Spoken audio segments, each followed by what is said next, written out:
Bonsoir, messieurs et dames. Merci d'être encore une fois des nôtres pour ce rendez-vous, 19h30, chaque dimanche, JDS, journal du dimanche au soir, qui aujourd'hui sera marqué par ces sujets.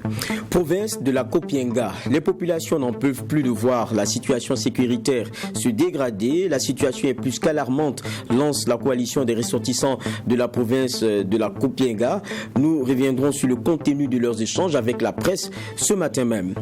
Et puis Burkina Faso, les clés d'une vraie réconciliation entre vérité, catharsis et renaissance nationale. C'est la nouvelle œuvre de Loukman Savadogo, écrivain et journaliste éditorialiste. Il reviendra d'ailleurs par des échanges sur la teneur des 139 pages de son œuvre. Et enfin sport, comment se porte le rugby burkinabé? Quelle est la réalité de sa pratique sous nos cieux? Quels avantages pour cette fédération qui est depuis 2020 membre à part entière du World Rugby?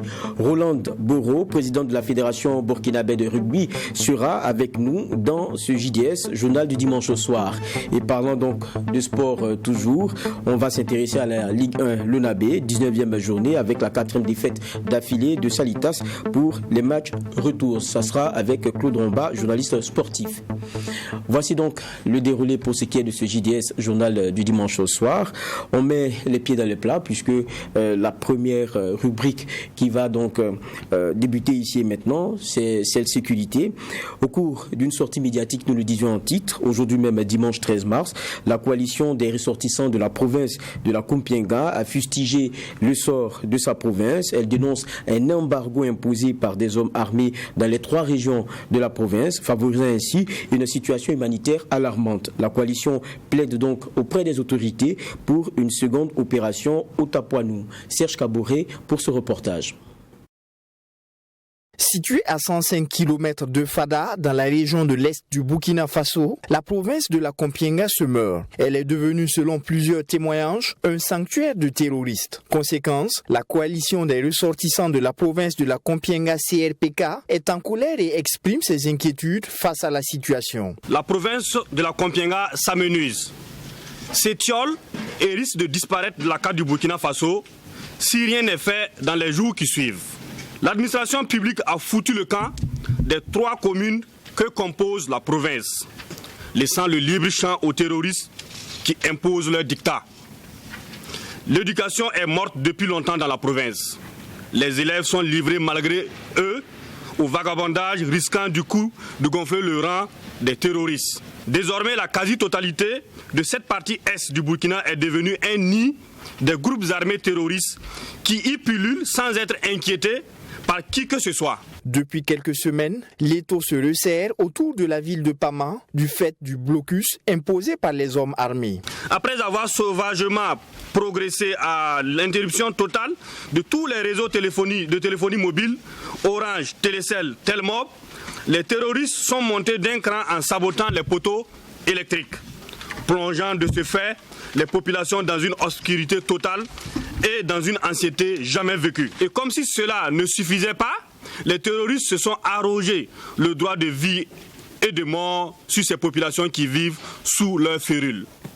Oui, les groupes armés décident de comment et de qui doit vivre dans la province de Kopienga.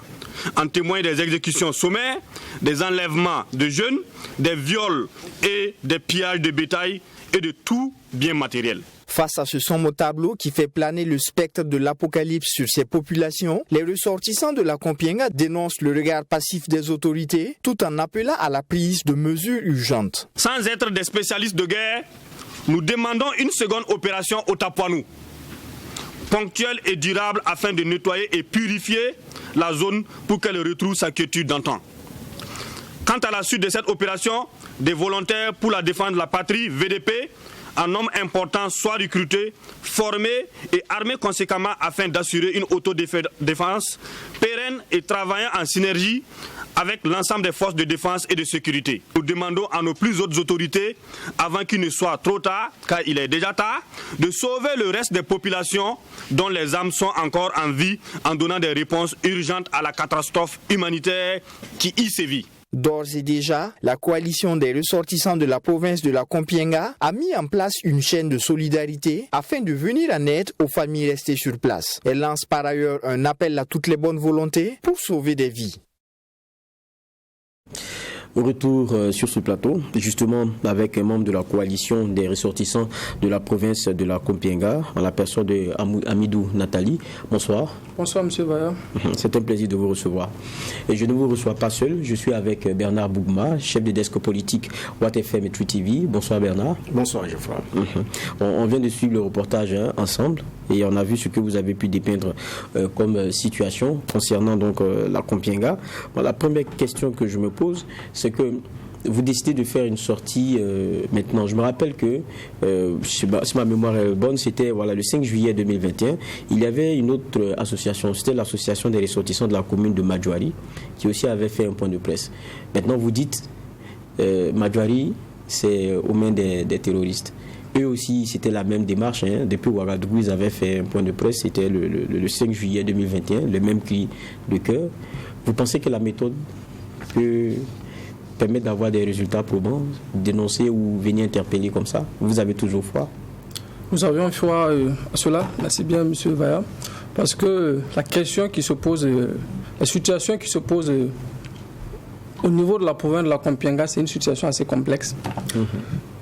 Du fait que vous aviez une province assez très vaste, une province parsemée de ça et là par de nombreuses forêts, dont l'accessibilité en fait complique la tâche de toutes les personnes en tout cas qui veulent intervenir au niveau de la province. Ce qui fait que Madjouari bien évidemment a été pris en 2021. On se disait que bon, avec la bonne volonté des autorités d'alors, la situation en tout cas, on allait arriver à circonscrire la situation et faire en sorte que ça n'atteigne pas en tout cas les autres localités et faire en sorte que toute la province soit libérée. Malheureusement, les cris de cœur ont été lancés, les dénonciations ont été faites et la situation ne s'est pas améliorée. Et puis, les autres communes sont à ce jour prises par les groupes terroristes. Mais nous avions foi que par les dénonciations, par les appels à l'aide, la situation va changer. Parce que ce n'est que la seule alternative que nous disposons à ce jour entre les mains de ceux qui résident à Ouagadougou. Nous aurions été sur le terrain, la situation allait être tout autre. Mais nous sommes à Ouagadougou, nous sommes que des ressortissants vivant à Ouagadougou. Tout ce que nous pouvions faire, c'est bien évidemment appeler à l'aide, toujours appeler à l'aide. C'est tout ce que nous demandons. Oui, Bernard, oui, ce n'est pas la première fois. Je pense également que le maire, au niveau de PAMA, il y avait déjà eu même une conférence de presse pour alerter là-dessus. En son temps, nous avions tenté de recevoir d'ailleurs le maire au niveau de l'émission Le Tribunal de l'actualité. L'émission a été calée, mais après, compte tenu de la situation, on n'a pas pu effectivement le faire. Alors aujourd'hui, c'est passé à une autre étape. Madjouari, comme Geoffroy a bien posé cette question, c'est-à-dire que la crise est là, il y a eu des conférences de presse, ça n'a pas empêché. C'était comme également plusieurs ressortissants d'autres localités à Ouagadougou qui ont animé régulièrement des conférences de presse avec le résultat qu'on connaît. Alors aujourd'hui, vous embouchez la même trompette. Est-ce que réellement il y a de l'espoir pour pouvoir sauver l'essentiel? S'il n'y a pas d'espoir, c'est que les autorités qui sont en face et qui ont la gestion de la chose politique, c'est qu'elles ne font pas leur travail. Parce que vous êtes dans une situation où les gens crient, parce que nous sommes dans une situation où on est obligé de mendier en fait un droit. Le droit à la vie, c'est un élément basique, de sorte qu'on n'a pas besoin de passer sur les chaînes de télévision, de radio pour interpeller les autorités, pour leur dire venez aider les populations à pouvoir jouir de ce droit. Si on en est arrivé à cette situation, c'est qu'il faille en fait au niveau des autorités prendre leurs responsabilités. Donc notre seul espoir, c'est qu'ils prennent leurs responsabilités. Quand on écoutait tout à l'heure, il a été clair, il parle de ces terroristes qui ont déjà pris Madjouari, Nadiagou, c'est depuis l'année dernière. Donc il y a cette avancée, une progression qu'il a qualifiée peut-être avec une certaine boutade de triomphale vers le chef-lieu de la province, donc Pama qui est à 105 km de Fadane-Gouma. Moi je veux qu'on se pose aussi certaines questions, parce que vous êtes un fils de la région. Comment est-ce que cette progression-là se fait? Est-ce qu'on a l'impression que c'est comme dans du beurre? Est-ce qu'il y a des éléments qui rendent un peu cela favorable? Parce que quand on écoute aussi, il y a les écoles qui sont fermées, il y a l'administration qui n'y est plus, il y a beaucoup d'autres choses. Mais est-ce qu'il y a d'autres éléments qui expliquent cette progression qui soit aussi facile? Bon, je ne suis pas spécialiste des questions sécuritaires, mais de par la connaissance que j'ai de la zone, je me dis que ce qui favorise en fait ça, c'est d'abord le fait que Pama est une zone qui est à cheval entre deux pays frontaliers, notamment le Bénin et le Togo. Ce qui fait en fait que les groupes qui y sévissent, facilement, ils peuvent se fondre et disparaître dans ces États. Il y a aussi le fait que, comme je l'indiquais en fait à tout premier point de vue, c'est que c'est une zone en fait où la forêt est assez dense. C'est une zone à forte potentialité forestière et faunique. C'est une zone, quand vous prenez, qui n'est pas habitée comme dans les autres localités. De sorte que la forêt en fait occupe une grande partie de la province, ce qui favorise en fait les activités de ces groupes armés terroristes, parce que bien évidemment ils peuvent se cacher dans ces forêts et sortir faire en fait tout ce qu'ils veulent et puis rentrer sereinement et facilement. Maintenant, moi je pose ma question parce que quand vous regardez, il y a aussi, quoi qu'on dise, les effets pervers même de la peur qui est en train d'être partagée dans ces zones-là. L'école, quand elle est fermée, c'est des jeunes qui sont dehors. Et je pense que quand on lisait même la déclaration liminaire, on nous disait que pour ce qui est de l'action sociale, c'est des services qui n'existent pratiquement plus. L'administration, elle aussi, elle a disparu. Donc, c'est des jeunes qui sont, pour la plupart, livrés à elles-mêmes, alors qu'on sait que c'est un vivier pour ce terrorisme-là. Je veux dire, est-ce qu'on n'est pas dans un cas de figure aussi où ils arrivent à recruter du fait de la réalité dans ces zones-là? C'est aussi cette question-là. Oui, tout à fait, parce qu'il y a les questions de développement. C'est une zone qui est très riche dans sa diversité et tout. Mais maintenant, effectivement, les questions de développement, de pauvreté, ont été aussi des terreaux fertiles. Maintenant, la question précise que moi je voudrais poser, c'est comment est-ce que l'implantation a commencé là-bas? Comment est-ce que ça s'est fait? Et parce qu'il y a des localités où au début, la population a collaboré avant de se rendre compte qu'elle s'est trompée. Là-bas, comment est-ce que les choses se sont déroulées? Je n'ose pas quand même dire que la population doit collaborer ou a collaboré avec... Je n'ai pas dit ça, je dis dans certaines localités. Ce que je sais, c'est que dans notre localité, dans la province de la Kompienga exactement, il n'y a pas eu cette collaboration. S'ils sont arrivés à s'instaurer, c'est juste parce qu'il n'y a pas eu en fait d'opération d'envergure qui puisse les dissuader. Parce que quand vous arrivez dans une zone et que vous arrivez à poser tous les actes que vous voulez, avoir droit de vie et de mort sur toute personne que vous rencontrez sans aucune réaction, bien évidemment, et ça donne l'occasion pour d'autres groupes ou d'autres personnes, bien évidemment, de rejoindre les rangs des groupes armés terroristes. Et malheureusement, c'est cette situation qu'on a déplorée à ce jour. Vous demandez qu'il y ait une autre opération au Tapuanou. Dites-nous d'abord, au Tapuanou, qu'est-ce que ça a vraiment apporté? Parce que quand on regarde aussi, si vous demandez un autre Tapuanou, peut-être que ça a permis de juguler certaines choses, mais lesquelles, comment ça s'est passé un peu après cette opération? C'est bien, vraiment, tous les ressortissants, tous les gens qui vivent dans la province ont beaucoup apprécié l'opération au Tapuanou au regard des résultats engagés. Parce qu'on a senti qu'avec cette opération, la population, en tout cas au moment de cette opération, avait pu regagner la vie quotidienne normale. Elle avait pu avoir l'espoir, bien évidemment, qu'elle était prise en compte dans le cadre des questions de sécurisation. Donc il y avait eu des résultats tangibles, notamment le fait qu'il n'y avait même plus en fait d'excursions terroristes dans la zone.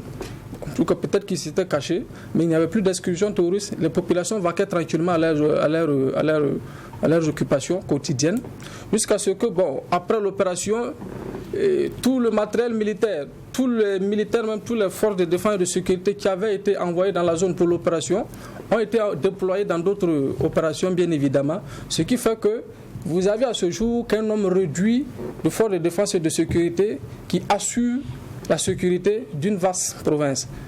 Et comme nous savions bien évidemment, nous l'avions beaucoup décrié, la modicité en fait des moyens matériels, des équipements militaires, ce qui n'a pas permis en fait aux militaires de faire réellement leur travail, en tout cas à ce qu'ils disent, ce qui a bien évidemment favorisé l'exclusion de ces groupes terroristes et qui à ce jour en tout cas font la pluie et le beau temps dans la province. Mais je crois aussi que, je me retourne vers l'analyse politique, ça pose aussi, quoi qu'on dise, une réalité. ce qu'on a eu comme institution de ponctuel, ça a eu aussi le résultat, mais qui n'a pas perduré dans le temps. Et aujourd'hui, voilà des populations qui demandent encore un autre Otapoinou, alors qu'on en a fait, quand on expurge, c'est pour garder le lieu pur, c'est pour le garder exempt de ces messieurs-là qu'on ne veut pas voir, mais on a l'impression que ça ne suit pas. Tout à fait. En fait, la limite de l'opération Otapoinou comme de l'opération Dofou, c'était de croire au tout militaire. C'est-à-dire, c'était comment on appelle ça, d'expurger la zone de tout ce qui est force terroriste, entité terroriste, et puis ça s'arrête là. Et maintenant, après, comment est-ce que vous assurez le service après-vente par rapport à pouvoir conserver les bases, par rapport à pouvoir maintenir les positions intactes. C'était ça, effectivement, la difficulté. Donc, c'est pourquoi, quand j'évoque une collaboration de certaines localités, ce n'est pas qu'elles sont allées dire venez, c'est d'abord du fait de la peur et parce que les terroristes se sont intégrés dans ces endroits-là de façon stratégique. De façon stratégique parce qu'ils ne s'en prenaient pas à la population. Donc, elle a dit, il n'y a pas de problème. Tant que ça va être seulement les fonctionnaires ou les forces de défense et de sécurité et que nous n'allons pas être touchés, ben, il n'y a pas de problème.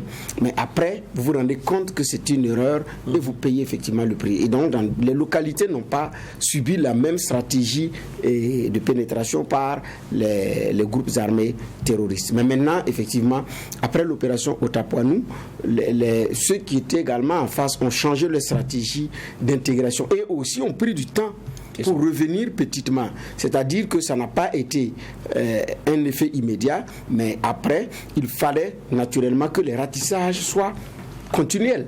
Mais si les ratissages ne sont pas continuels, si vous repartez, ils vont trouver un autre moyen d'intégration et c'est ce qui s'est passé. Donc, aujourd'hui, on demande encore une opération Otapoinou ponctuelle mais durable, c'est-à-dire que c'est un travail effectivement de fond.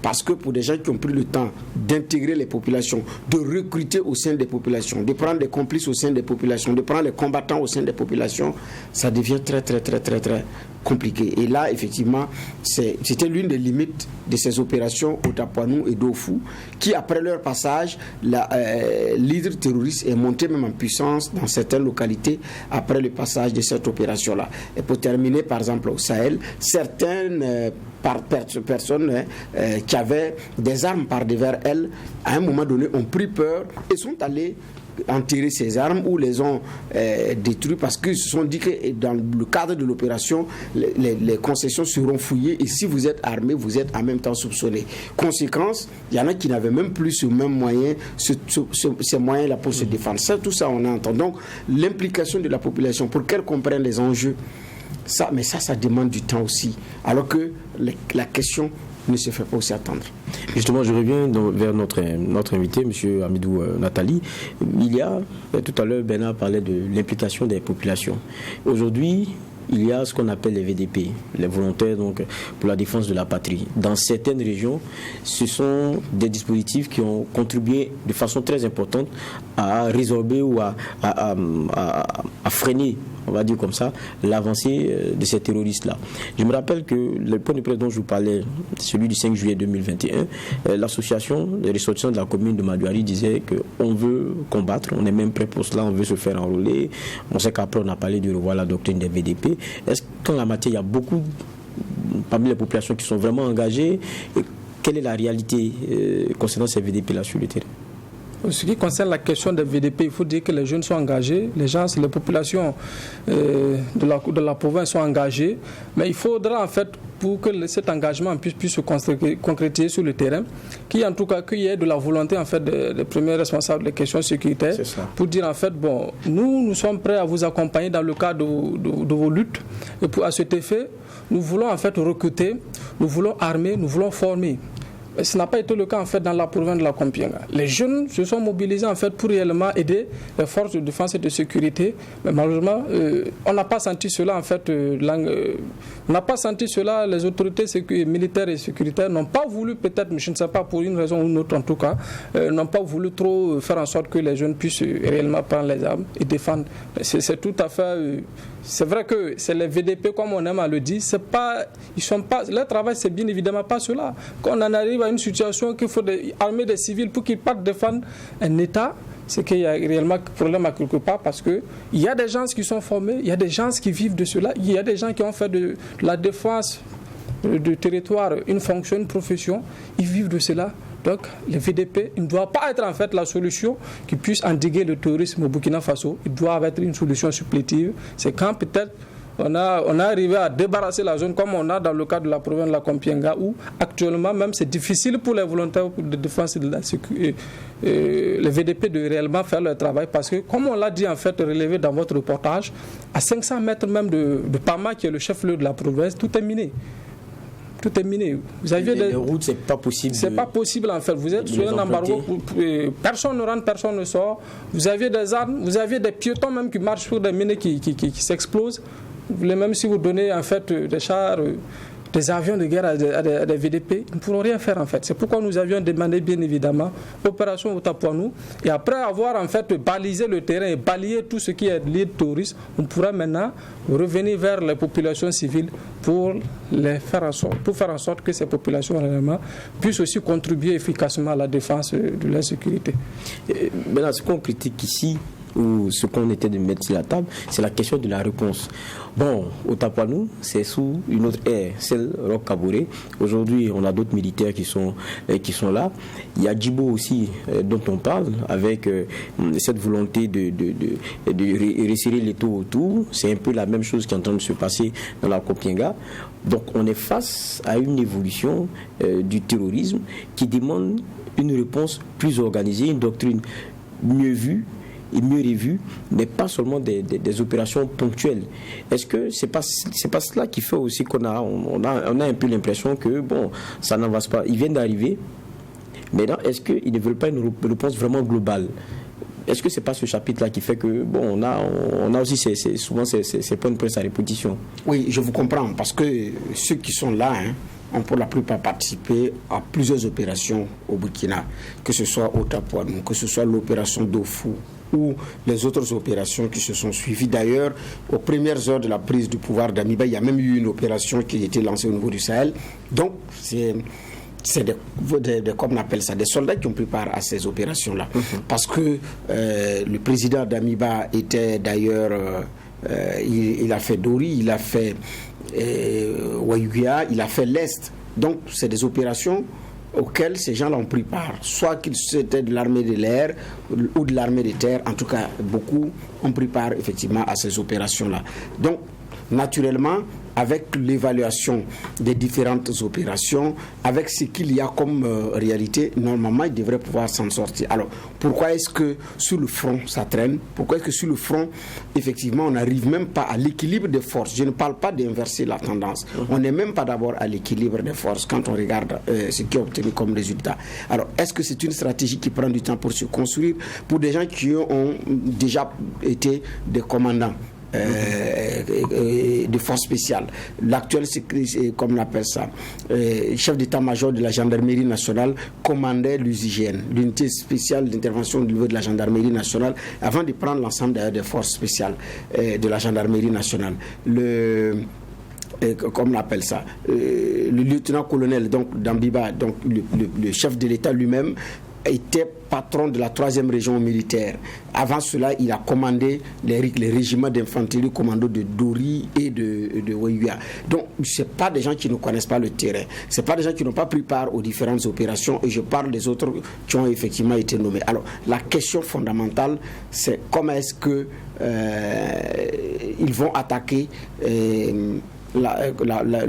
cette guerre-là. Donc, on attend toujours. Est-ce que c'est une évaluation qui prend du temps? C'est un diagnostic qui prend du temps? C'est un problème matériel? C'est un problème de stratégie? Mais c'est un silence qui, pour le moment, est en train de devenir très lourd, compte tenu de ce qui se passe sur le terrain. Parce qu'on perd du terrain, on perd des localités.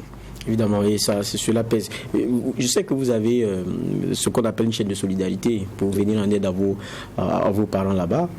ça continue de marcher, puisque bon, quand on essaie le tout, des fois l'accès c'est compliqué. On parle même d'une crise humanitaire. Quelle est la réalité de l'aide que vous pouvez apporter aujourd'hui? Merci bien. La réalité de l'aide, elle consiste d'abord à mobiliser en tout cas toutes sortes d'aide. Parce que nous avions, comme vous l'aviez relevé, nous avions en face en fait une crise humanitaire, comme on l'a dit, la zone est sous embargo. Donc, qu'elle est sous embargo, dès l'instant que les populations finissent de consommer toutes les provisions qu'ils avaient, ils n'ont plus en fait vers où aller pour s'approvisionner. Donc, ce qui fait en fait que nous sommes dans une crise humanitaire terrible. Et de ce fait, il y a une réponse urgente au niveau humanitaire à apporter.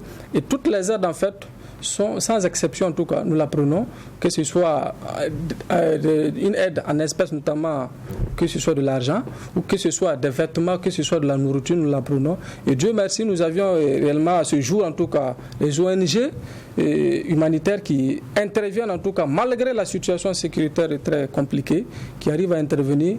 Et une fois que la chaîne de solidarité aura pu produire des résultats, nous allons en tout cas passer par le CONASUR qui est réellement l'organe habilité à la question, le ministère de l'Action sociale en tout cas qui peut aussi aider, et aussi il y a ces ONG qui peuvent aider pour faire acheminer en tout cas toute l'aide qu'on aura pu récolter au niveau de Ouagadougou et partout ailleurs au Burkina Faso ou même à l'international.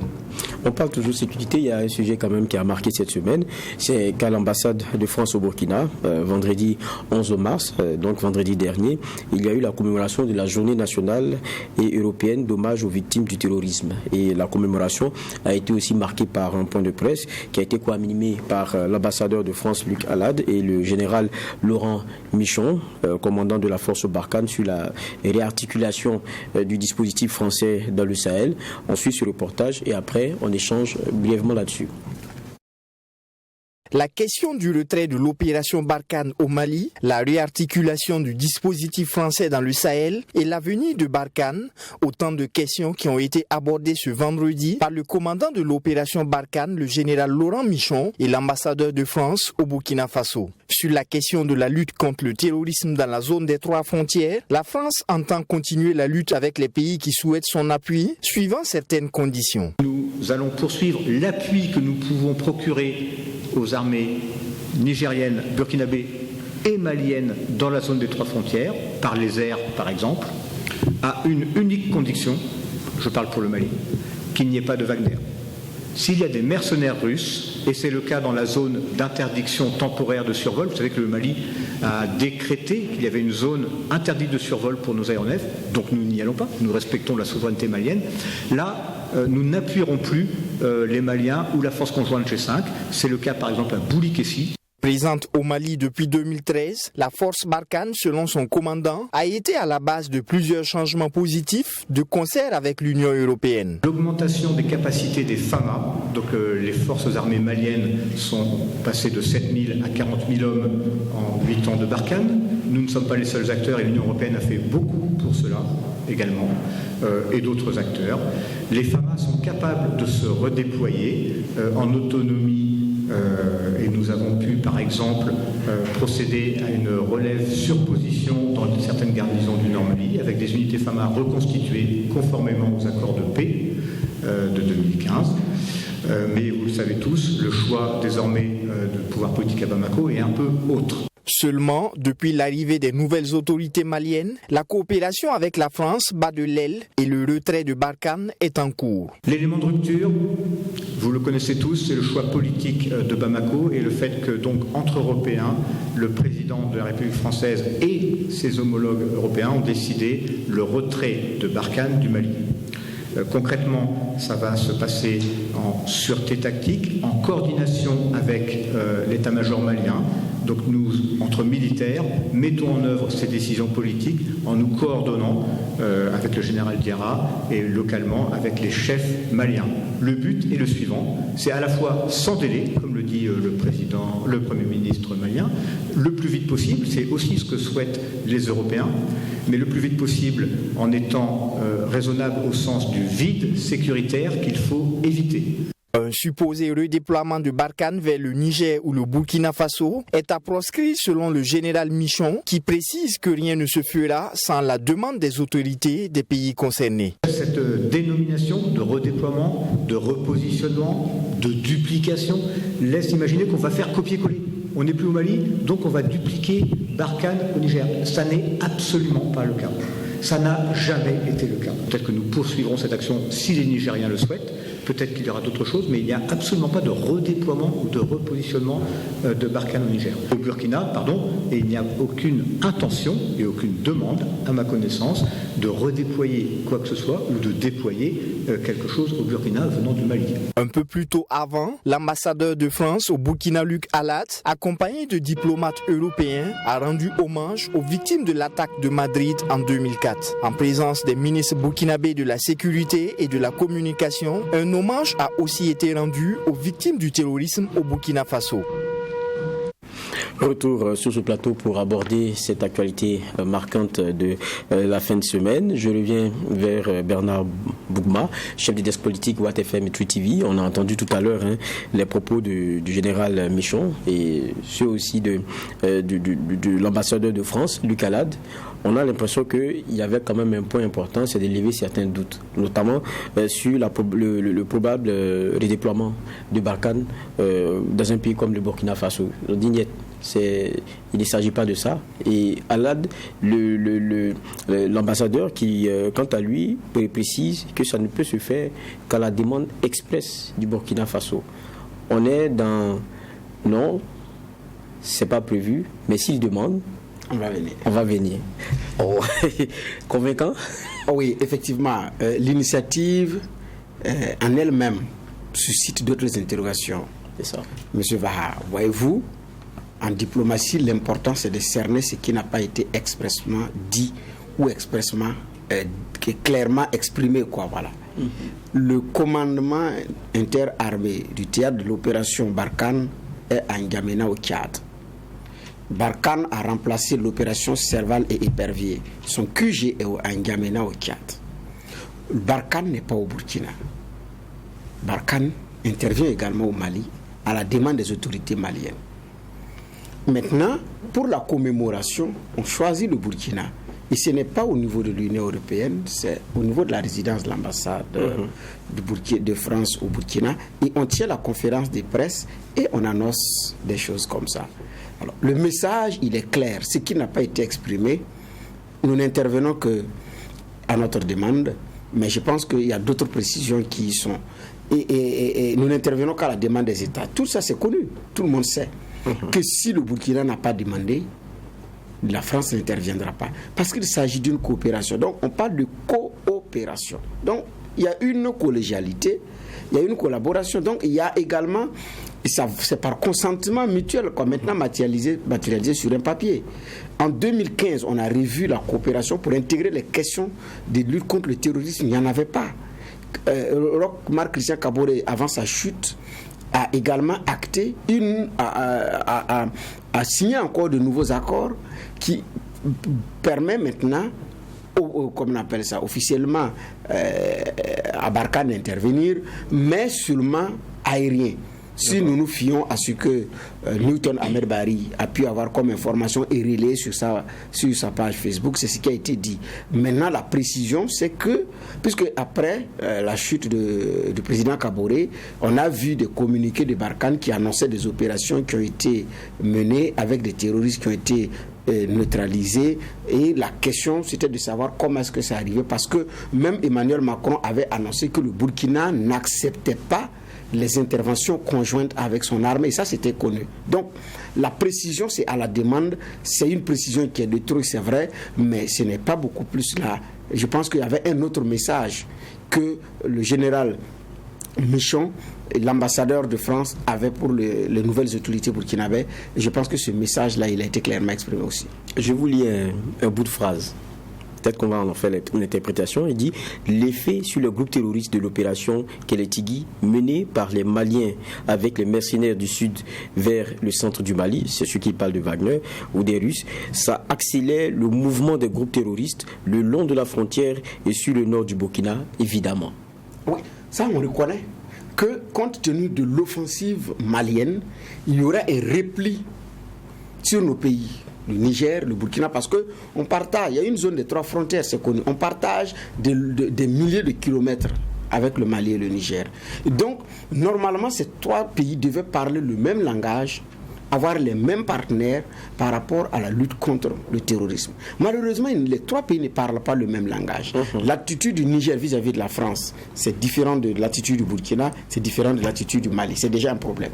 L'attitude des 2 pays, Burkina-Niger, vis-à-vis de la Russie, est différente de l'attitude du Mali, qui veut et qui travaille avec la Russie.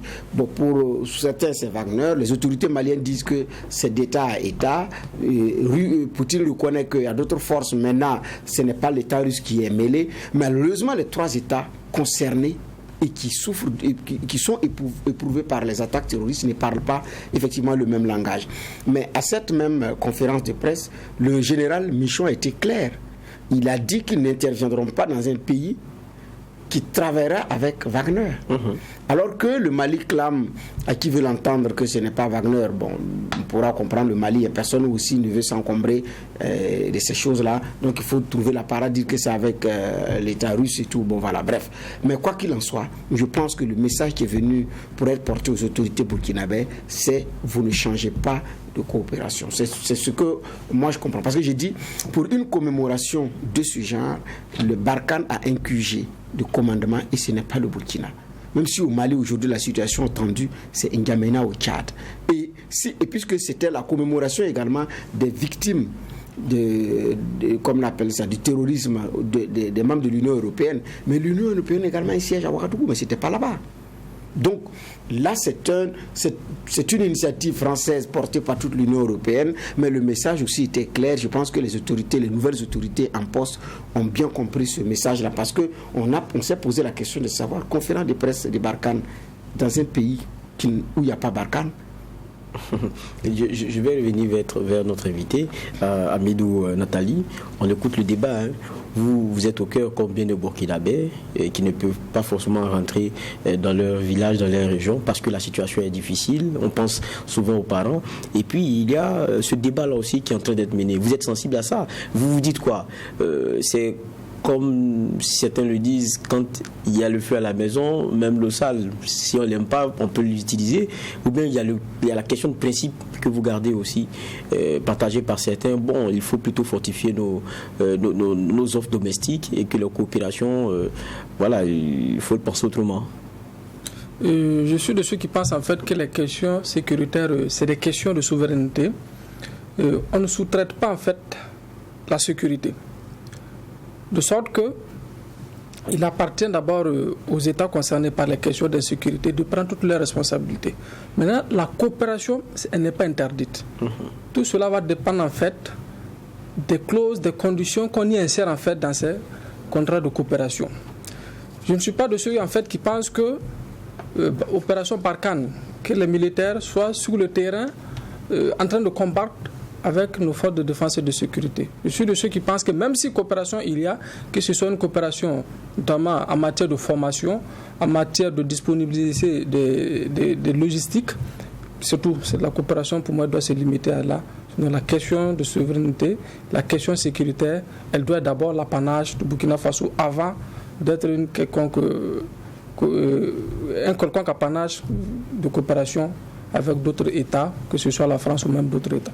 D'accord, merci bien en tout cas à vous deux d'être passés sur ce plateau pour avec moi décrypter cette actualité qu'on a sur le plan sécuritaire, notamment concernant donc votre zone et aussi sur les dernières actualités concernant ce point de presse à l'ambassade, plutôt dans la résidence de l'ambassadeur de France. Merci d'être passé. L'autre rubrique que nous allons maintenant emboîter, c'est celle culture.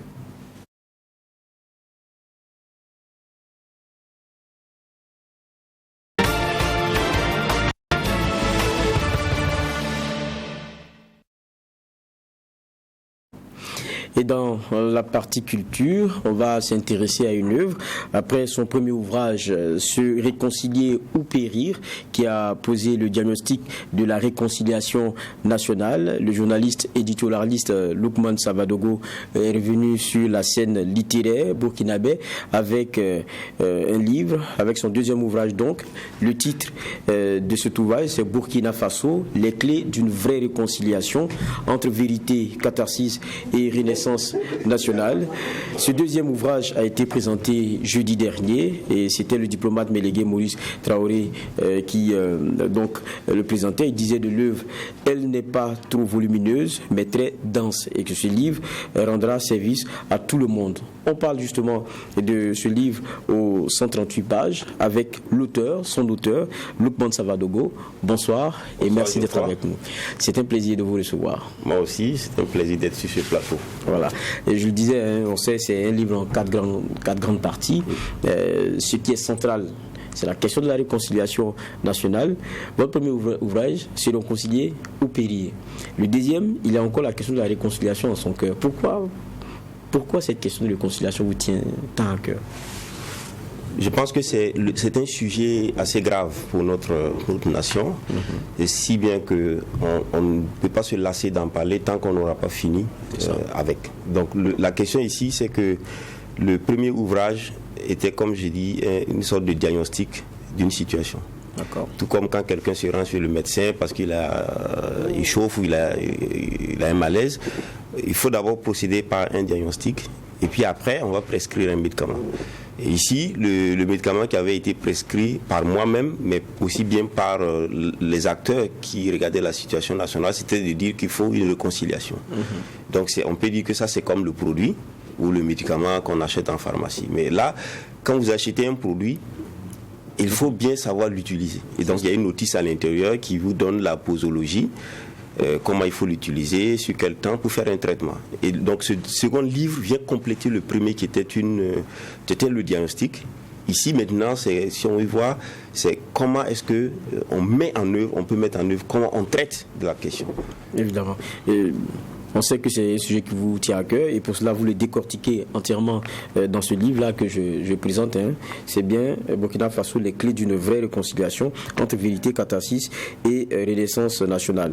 Moi, quand je le parcourais, j'ai déjà été piqué par certaines lignes, déjà en introduction. Et quand on regarde, vous faites un peu le diagnostic aussi de la réconciliation et la dynamique qui avait été enclenchée sous Zéphirin Diabré. Et vous dites ceci: pourquoi des problèmes dont les règlements pourraient relever de simples décisions politiques sont-elles mises en attente après le forum? Pourquoi n'a-t-on pas donné au ministère de la mission d'exécuter les travaux du Haut Conseil pour la réconciliation et l'unité nationale? En tout cas, vous dites qu'il y a des éléments qui auraient pu être déjà enclenchés, mis en branle, en attendant un forum ou en attendant des discussions qui n'étaient pas forcément tributaires de ce rendez-vous de partage et des discussions. Et vous dites, l'une des situations jugées paradoxales et qui a accentué le pessimisme est le fait que la réconciliation nationale soit prônée et engagée, tandis qu'au même moment, de façon concomitante, la justice poursuivait son cours normal. C'est-à-dire, à votre diagnostic, ça n'allait pas vraiment si bien fonctionner que ça, la dynamique dans laquelle on était sous le magistère. Il y a deux questions ici. Premièrement, le Ashkroun a fait un travail. C'est ça. Donc, avec un ensemble de dossiers, sur les près de 5000 quelques dossiers, le Ashkroun a fait un travail de mise en l'état de ces dossiers-là. Mais il y avait des questions aussi qui sont des questions politiques subsidiaires pour lesquelles on n'a pas besoin, par exemple, d'attendre à un moment donné ou qu'on doit reporter à un moment donné pour pouvoir décider. Si vous prenez le cas, par exemple, des exilés politiques du Burkina Faso, on n'a pas besoin d'attendre un forum pour décider si ces exilés politiques doivent venir au Burkina ou ne doivent pas venir au Burkina. C'est un acte politique. Voilà. Donc, il y a des choses comme ça qui n'ont pas besoin forcément d'attendre un forum de réconciliation nationale. De même que les dossiers que Ashkroun a apprêtés, dans ces dossiers, il y a des choses qu'on peut faire sans attendre un forum. Donc on n'a pas compris pourquoi on a voulu forcément que le forum de réconciliation soit fait avant qu'on ne parle réellement de réconciliation nationale. Donc pour moi, quand je regardais tout ça, on a passé 2021 à attendre un forum qui malheureusement n'est pas arrivé parce que c'était en début janvier que le forum devait avoir lieu. C'est cela. Voilà, donc c'est pour dire simplement qu'on a perdu donc beaucoup de temps sur des questions qui auraient pu être résolues par décision, simple volonté, simple décision, sans acte politique. Et donc vous ce qui concerne... Oui, d'accord. Non, allez-y. Alors, pour ce qui concerne le deuxième volet de la question... Oui, c'est sur la question de justice. Oui, parce que le problème, c'est qu'il y a un environnement politique qu'il faut, j'allais dire, créer quand on parle de réconciliation nationale, il y a par exemple un ensemble de dossiers pour lesquels ce sont des dossiers liés à la réconciliation en même temps. Okay. Donc, quand la justice se met en branle sur ces dossiers, automatiquement, il y a un sentiment de duplicité qui se ressent d'un côté des acteurs qui sont concernés par la même réconciliation. Donc, du coup, si vous regardez par exemple le cas du procès Thomas Sankara, dès que le procès a été enclenché, si vous écoutez bien les acteurs concernés par la réconciliation, c'est de dire non, on ne peut pas dire que Blaise Compaoré doit venir au Burkina, retourner au Burkina, et en même temps, on est en train de faire un procès. Vous voyez, donc ça joue contre l'environnement. Et c'est pourquoi, plus loin dans les clés, je proposais par exemple qu'il y ait un moratoire judiciaire. Donc, qui dit la réconciliation part de telle période à telle période. Et pendant ce temps-là, on va suspendre tout ce qu'il y a comme procès. Et puis après, on continue. Donc, ça ne concerne pas la justice de façon générale, mais ça concerne des dossiers à connotation politique. Qui sont des dossiers, dès que vous les touchez, automatiquement, vous créez un préjudice qui va gréver négativement en fait le processus de réconciliation. Donc ça ne créera pas la confiance qu'il faut, ça ne créera pas la volonté et l'engagement des uns et des autres. Et c'est ce qu'on a constaté malheureusement. C'est bien pour cela que vous parliez même de double vitesse. C'était le thème que vous utilisiez donc dans ces pages-là. Moi je reviens sur un autre élément. Parce que après le diagnostic que vous faites sur ce qui s'est fait sous le magistère passé avec Roch Kaboré, vous dites que sur la question de la réconciliation, il y a des vérités, des contre-vérités. Et là-dessus, je m'en vais lire un petit passage. C'est de rappeler que le processus de réconciliation nationale de 2021 a débuté quelques années avant. Non, c'est pas ça. Alors, je suis allé un peu plus loin. C'est que je vais retrouver ça. C'est-à-dire que vous dites que pour beaucoup aujourd'hui, la question du débat, il le pose très mal. Et il y a comme une volonté de vouloir dénier un certain nombre d'éléments qui sont de l'ordre pour vous de la trivialité. Et des fois, quand on vous lit, on a l'impression que il y a les jeunes qui me suivent vont comprendre, il y a des punchlines.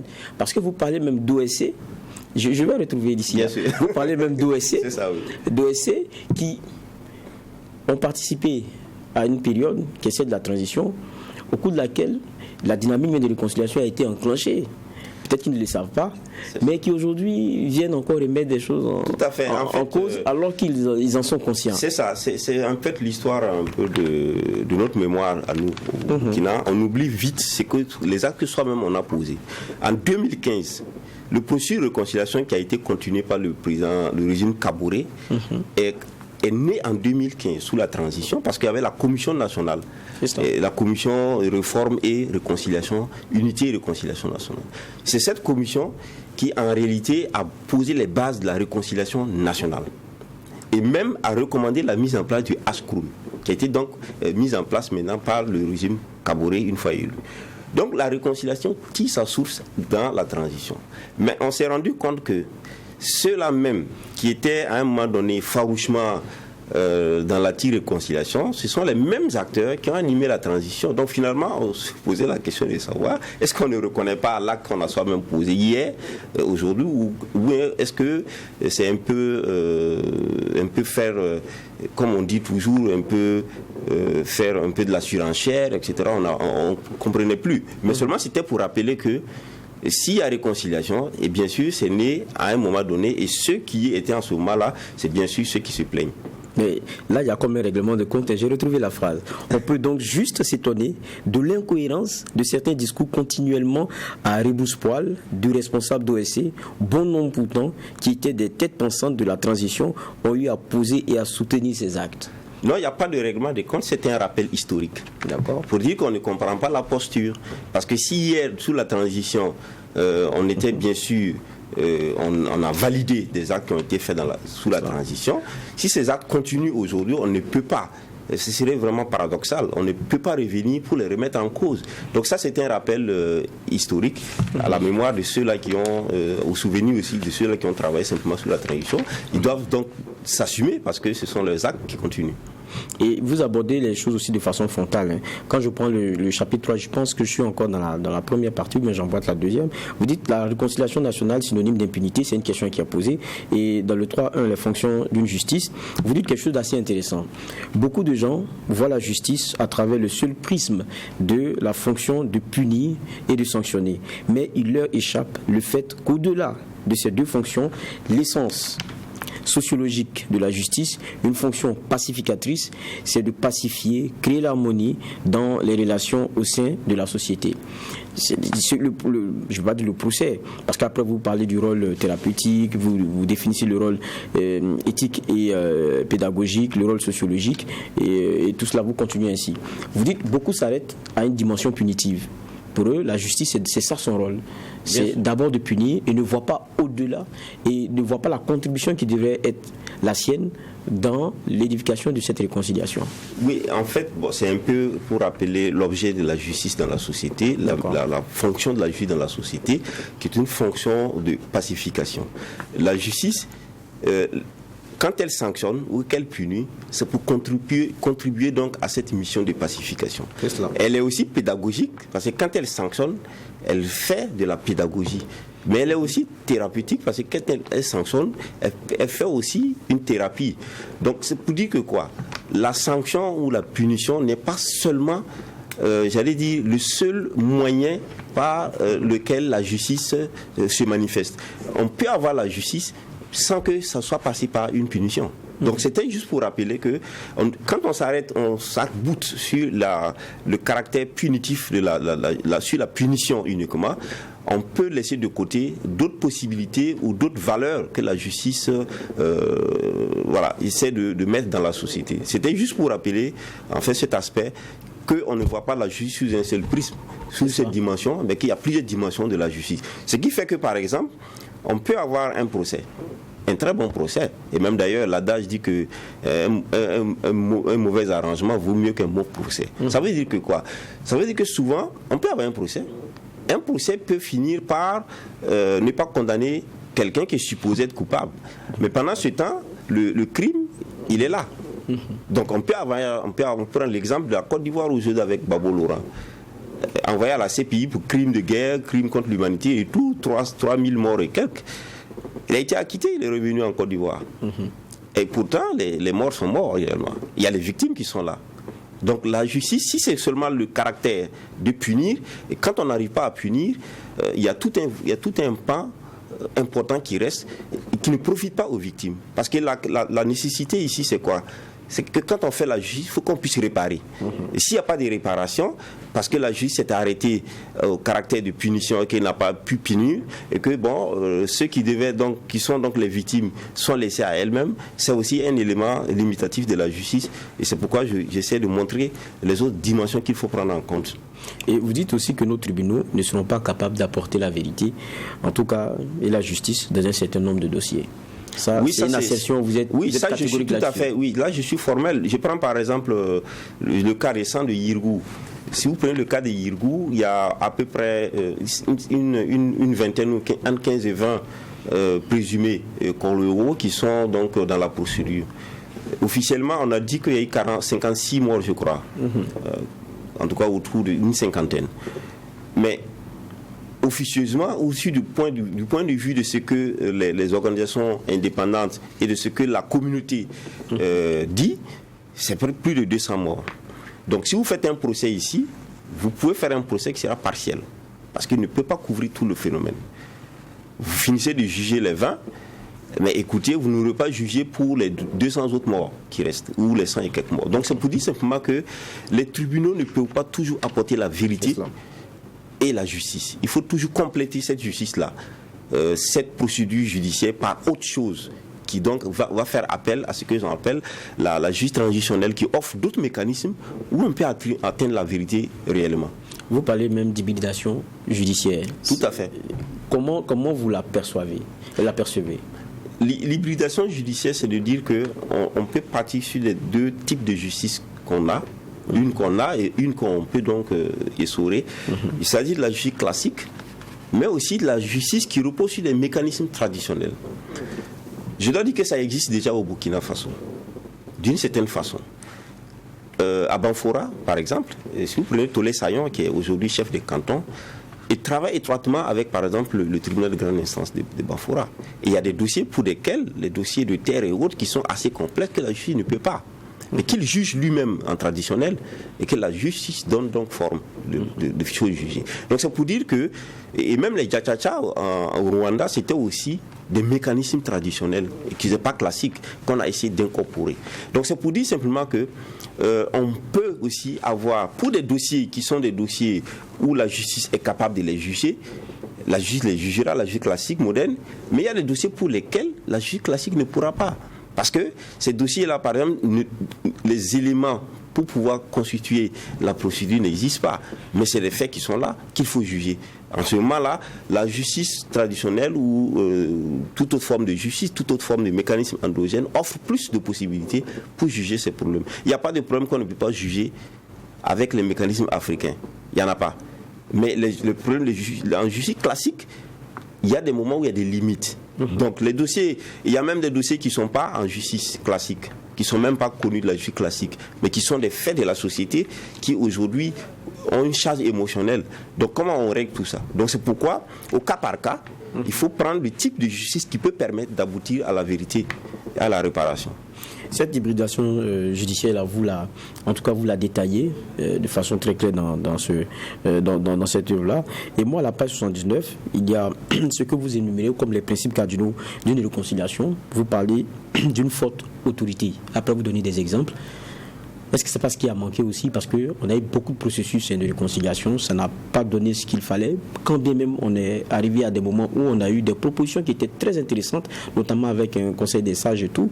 Mais on n'a pas eu après tout ce qui devait avoir de probant en définitive.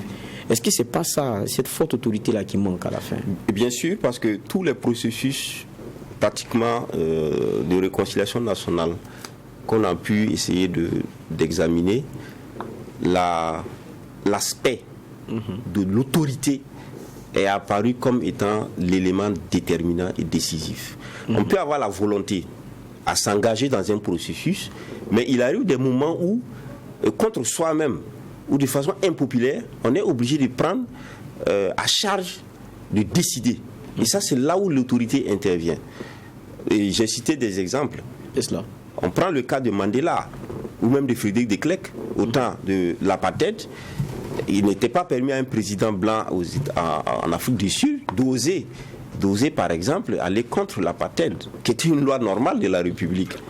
Ouais. Mais là, Frédéric de Klerk, contre les extrémistes de son camp, est allé. Et il a engagé les débats, le pourparler, le dialogue avec Nelson Mandela, encore en prison.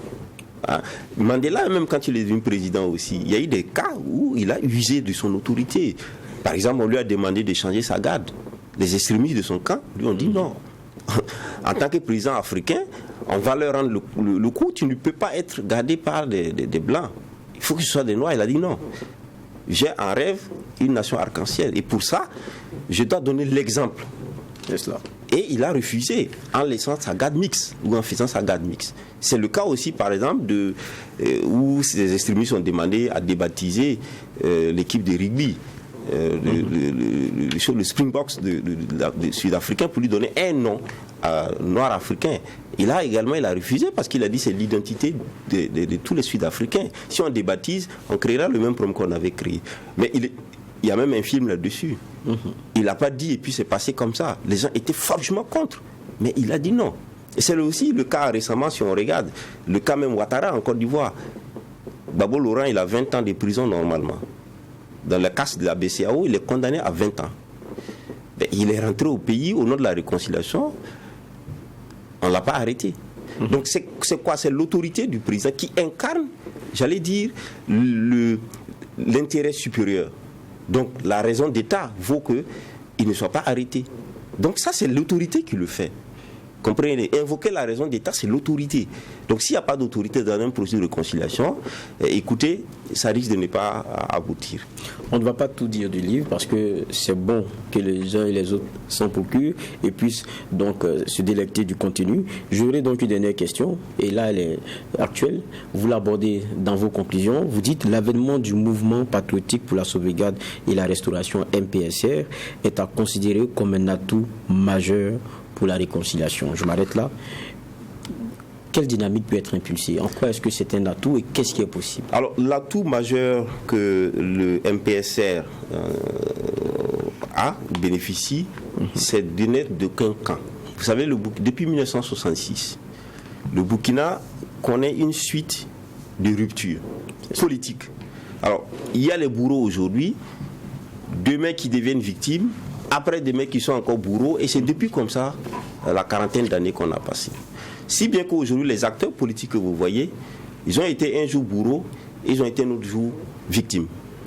Il était difficile donc, c'est vrai, historiquement le président Kaboré aurait pu le faire. Mais on savait aussi que c'était difficile pour lui d'être en même temps juge et parti, parce que vous dites le président Kaboré, vous dites le président Blaise Compaoré, il y a quelque chose, il y a un différent. Il y a même, on va dire, une fracture. Et donc, ça fait que c'était difficile pour un des camps de pouvoir se réconcilier ou prôner ou de faire une réconciliation réelle avec l'autre camp ou avec les autres camps. Donc ça, c'était le fond du problème. Aujourd'hui, le MPSR, ce sont les militaires, ils ont l'avantage, je pense bien, de n'être ni d'un camp, ni de l'autre camp. Et c'est un avantage, parce que c'est une transition. Et donc, il n'y a pas un intérêt également du pouvoir. En 2020, quand le président Kaboré a lancé le processus de réconciliation, on y a cru. Mais en même temps, on avait des appréhensions. Parce qu'il y avait la question de 2025. Est-ce que la réconciliation favorisait la continuité du pouvoir pour le pouvoir qui est là? Ou est-ce que ça handicapait les possibilités de conservation du pouvoir? Donc ça, c'était aussi à mettre dans l'agenda du processus. Et si on regarde bien, 2025 a eu raison du processus de réconciliation parce que tous les calculs étaient rivés vers 2025. Si on fait la réconciliation, alors est-ce qu'on ne va pas perdre le pouvoir? Si on fait la réconciliation, quand on perd le pouvoir, qu'est-ce qu'on deviendrait? Donc tout ça a fait que le processus en a souffert et malheureusement, il n'est pas allé comme on le souhaite. C'est pourquoi ici, le MPSR a la chance de ne pas être tenu par ces aspects de calcul purement politique et purement de calcul de pouvoir. C'est d'où l'intérêt ici que le MPSR puisse réussir donc ce processus-là. En tout cas, un point de vue, une conception de la réconciliation qui est partagée et tracée de ces 138 pages. Burkina Faso, les clés d'une vraie réconciliation entre vérité, catharsis et renaissance nationale. Merci d'être passé sur ce plateau. Merci de m'avoir reçu et on permet de donner des explications. On peut la voir un peu partout, dans les stations, je ne sais pas s'il me faut le dire, mais les stations totales, il y a des boutiques au musée, et puis à Zokona, et puis aussi à la place au rond-point des Nations Unies, mais demain déjà au niveau des librairies Mercury et Jeunesse d'Afrique, on aura des dépôts. Ok, merci bien Lukman Savadogo d'être passé. On va nous poursuivre ce JDS avec une autre rubrique, celle Société.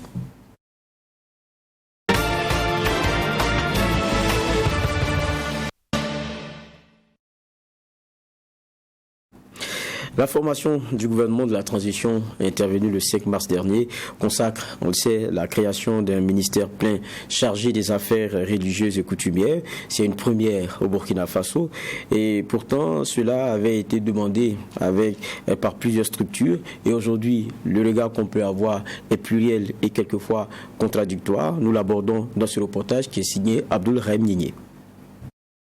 C'est la première fois dans l'histoire du Burkina Faso qu'un département ministériel est exclusivement dédié aux affaires religieuses et coutumières. Une innovation appréciée par des acteurs qui ont pendant longtemps demandé qu'une attention particulière soit accordée aux faits religieux et surtout coutumiers qui participent à la construction du pays. C'est le cas de l'association Racine, dirigée par le professeur Albert Ouedraogo. Il dit attendre beaucoup de ce nouveau ministère. Vous savez qu'il y a beaucoup de conflits de chefferie qui auraient pu être économisés si ce ministère-là avait existé. Vous prenez par exemple un pays comme le Ghana, vous n'avez pas de conflit de chefferie en tant que tel parce que les règles sont claires. Il n'y a pas de collusion entre la politique et la chefferie en tant que telle parce que là aussi les règles sont claires. Si vous êtes chef, vous ne faites pas la politique partisane et vice-versa. La coopération et la collaboration interreligieuse méritent d'être mieux réfléchies dans un État qui s'inscrit dans une certaine laïcité. Voilà autant de pistes, autant de préoccupations que ce ministère-là devrait embrasser. Cette idée n'est pas du tout partagée par Konoma Traoré. Très attaché à la tradition, le trésor humain vivant estime que la religion et les affaires coutumières font partie de la culture. Par conséquent, ils devaient être logés dans le même ministère, y compris le département en charge de la réconciliation nationale. On ne peut pas dissocier la religion, les affaires traditionnelles de la culture. Parce que la religion, là, et les traditions, ce ne sont que des éléments constitutifs de la culture. La cohésion sociale et la réconciliation, là, ça fait partie, normalement, des attributions qu'on devrait donner au ministère de la Culture. Chaque jour, les Nabas, ils sont en train de travailler, les chefs coutumiers, et voilà, ils sont en train de travailler pour la cohésion sociale. Ils règlent les problèmes. Cette argumentation de Konoma Traoré ne convainc pas le professeur Albert Ouedraogo. Il estime par ailleurs que les acteurs religieux et coutumiers ont un rôle important à jouer dans la société, donc la création d'un ministère plein permet d'être plus efficace. Et si c'est cela, le ministère de la Culture devrait tout prendre. Parce que qu'est-ce qui est du fait de l'homme qui ne soit pas culturel? Même la dimension économique est culturelle. La dimension diplomatique et culturelle, la dimension éducative et culturelle. Donc, vous savez, moi, je pense qu'on a bien fait de créer ce ministère-là pour la première fois et donnant-lui les chances de se faire connaître et de montrer ses capacités. Ce ministère doit donc montrer ses capacités à apporter des solutions à la crise que vit le Burkina Faso. Les autorités religieuses et les valeurs traditionnelles doivent concourir au retour de la stabilité au Burkina Faso. Si les autorités traditionnelles, religieuses et coutumières sont mises au devant de la lutte contre le radicalisme, nous avons des chances de pouvoir aboutir. Parce que depuis longtemps, ces valeurs-là ont toujours été laissées de côté. C'est également la situation que Konoma Traoré déplore. Les coutumiers ne sont pas impliqués dans la lutte. Pourtant, selon lui, ces derniers ont un grand rôle à jouer. Il fait une distinction entre les coutumiers et les chefs traditionnels. Puisqu'on voit des nabas chaque jour à l'église et les vendeurs à la mosquée. Vous voyez? Donc on ne peut pas dire qu'ils représentent la religion animiste, non. Ils représentent la chefferie. Mais ce n'est pas la religion. Il faudrait que désormais les nouvelles autorités dissocient les deux. Nous avons bien les solutions coutumières pour régler tous les problèmes de notre pays. Mais encore, il faudrait que les gens y croient. Nos ancêtres là, comment ils se préservaient des guerres? Chaque village avait ses lieux de culte qu'il adorait pour que la guerre n'entre pas là-bas. Ah oui, il y avait des cérémonies rituelles pour ça. Et puis les villages étaient préservés, non seulement des guerres, mais des épidémies et des sinistres. Le professeur Albert Ouedraogo et Konoma Traoré estiment que le principe de laïcité est mal appliqué au Burkina Faso. Pour eux, la religion traditionnelle est marginalisée au profit des religions dites révélées. Ils invitent donc le ministre des Affaires religieuses et coutumières à relever ce défi. La dernière rubrique pour ce qui est de ce JDS Journal dimanche au soir, c'est la rubrique sport.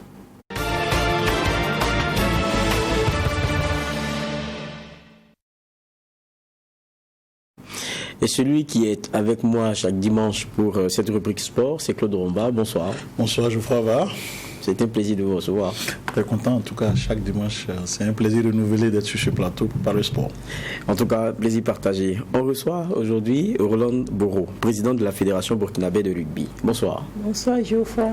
C'est un plaisir aussi de vous recevoir. Moi également. Ça fait 2 semaines qu'on reçoit des dames en sport. Je trouve que c'est très intéressant. Voilà.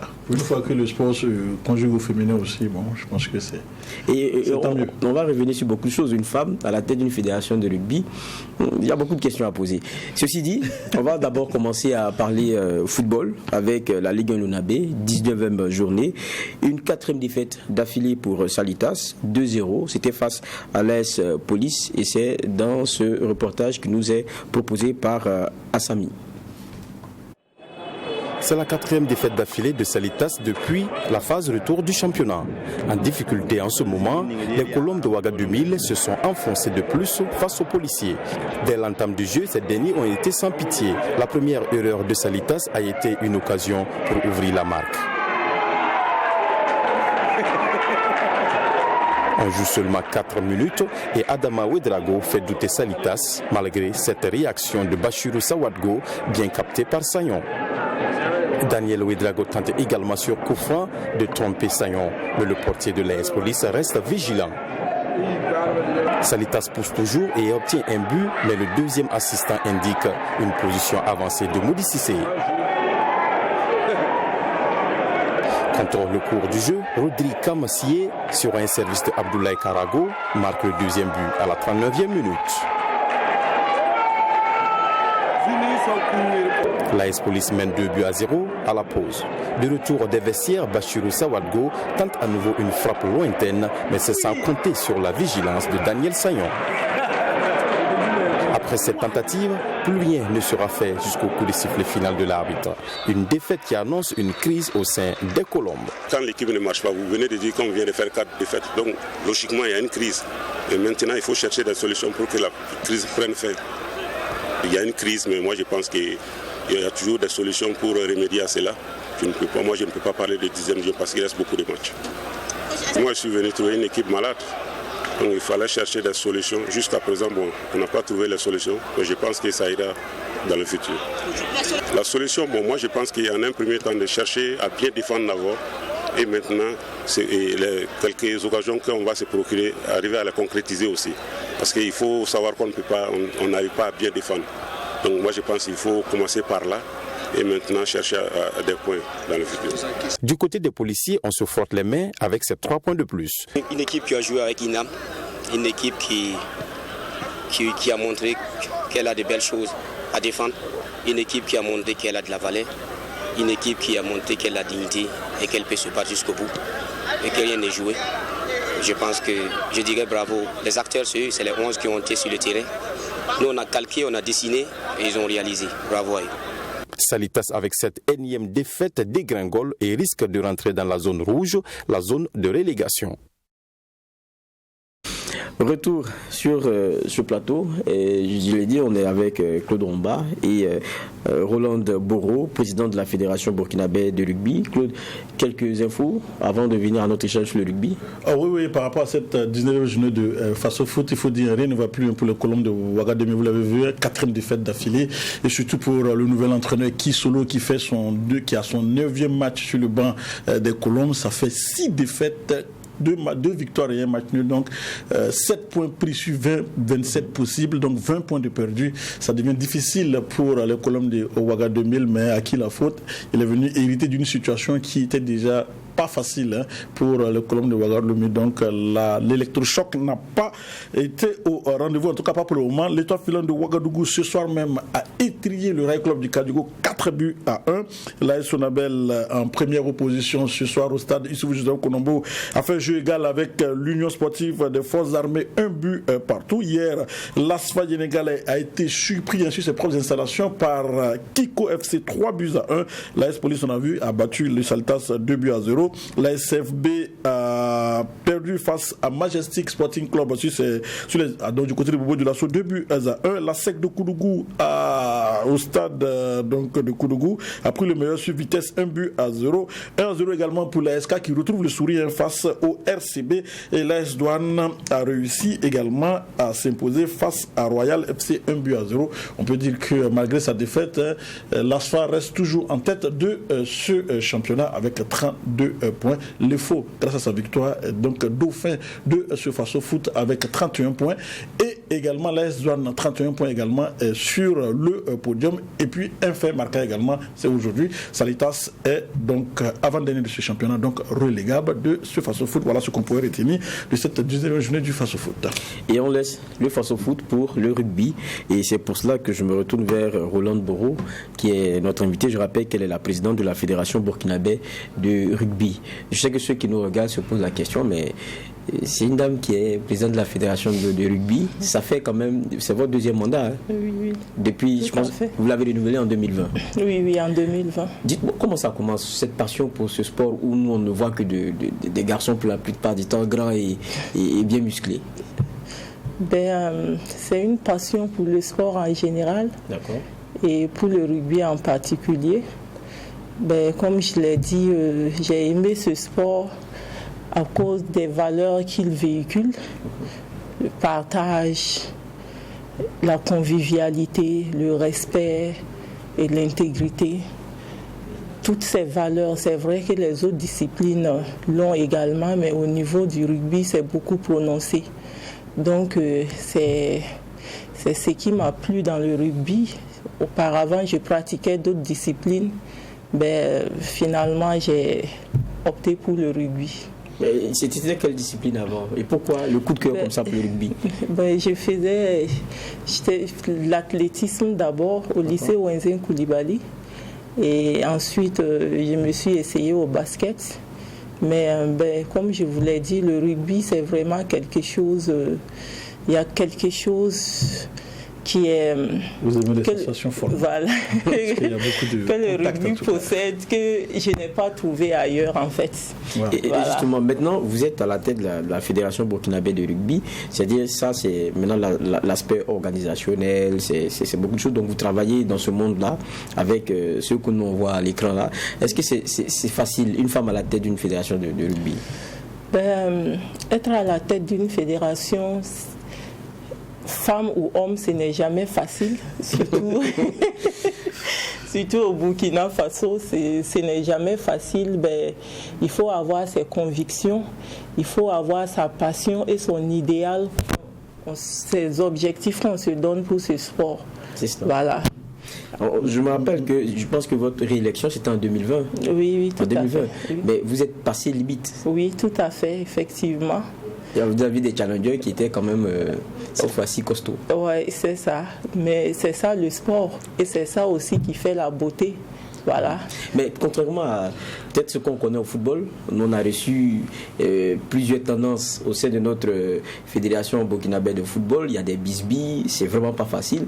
Je vois la fédération de rugby, c'est un peu plus tranquille. En tout cas, depuis un certain temps, je peux dire que c'est tranquille, vu les enjeux, vu ce qui nous attend. Les uns et les autres ont compris qu'il faut qu'on se donne la main pour relever le défi. Parce que ce n'est pas évident. Notre force, déjà qu'on n'a pas de moyens, si en plus de ça on est divisé, je me demande où on pourra aller avec ça.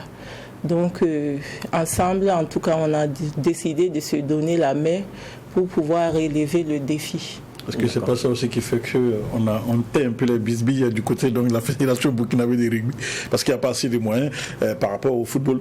Qu'à cela ne tienne, il a parlé de rugby, vous êtes au Burkina Faso, où vous jouez vous mal de rugby, comment ça se passe? C'est une très belle question. C'est vraiment très très difficile. Quand on démarre le championnat, rien n'est assez sûr.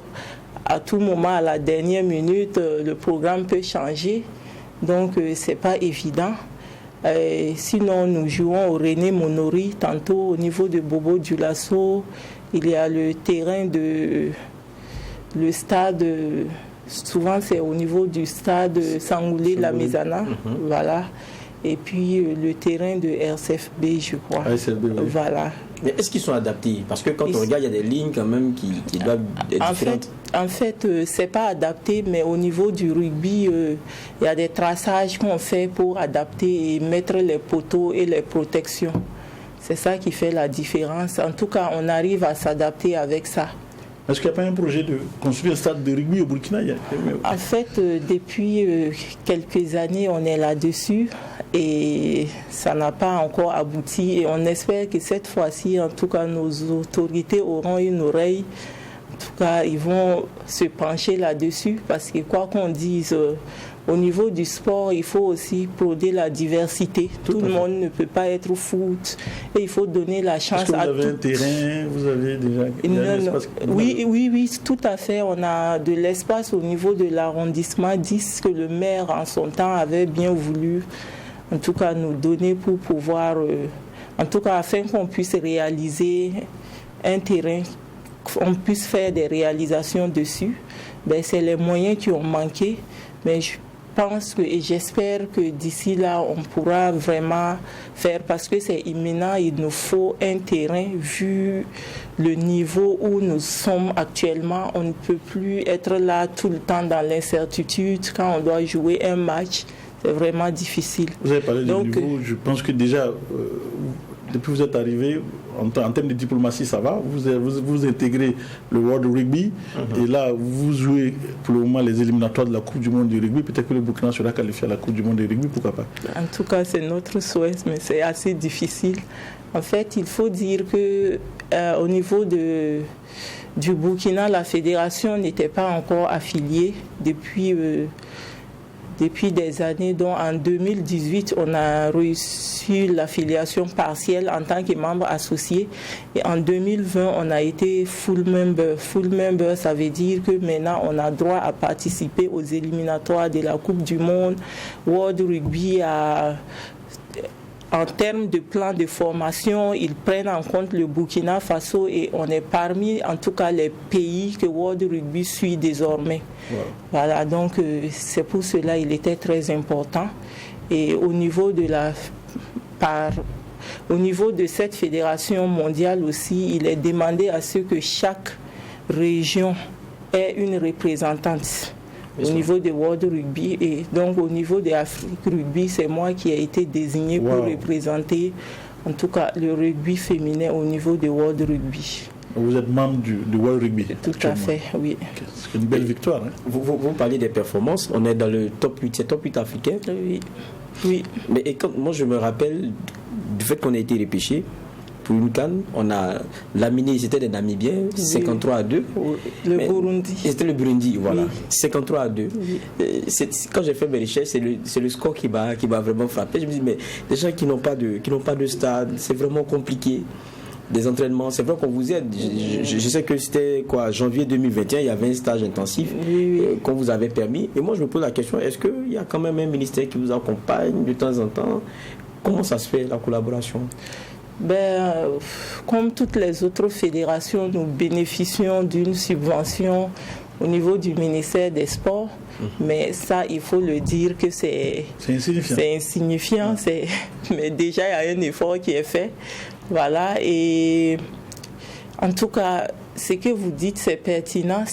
Nous sommes à ce niveau grâce à l'engagement des jeunes, des entraîneurs. Souvent, quand je les regarde vraiment, ils sont aussi passionnés que nous tous. Au regard du fait qu'ils ne sont pas rémunérés, les joueurs également avec les conditions difficiles d'entraînement, tout et tout. Mais malgré tout, ils y croient, ils sont passionnés. Et souvent, on nous demande si au niveau du Burkina Faso, on n'a pas des professionnels, ça fait rire, quoi. Je dis, mais en fait, quand on est passionné, on peut surmonter beaucoup de choses. Mais à un certain moment donné, franchement, il faut de l'accompagnement pour ces jeunes-là. Vous avez parlé des professionnels. On peut dire qu'on a un professionnel burkinabé qui est très connu, Fulgence Ouedraogo, qui a joué pour le 15 de France, je pense. Oui, tout à fait. Il a pris sa retraite il n'y a pas si longtemps.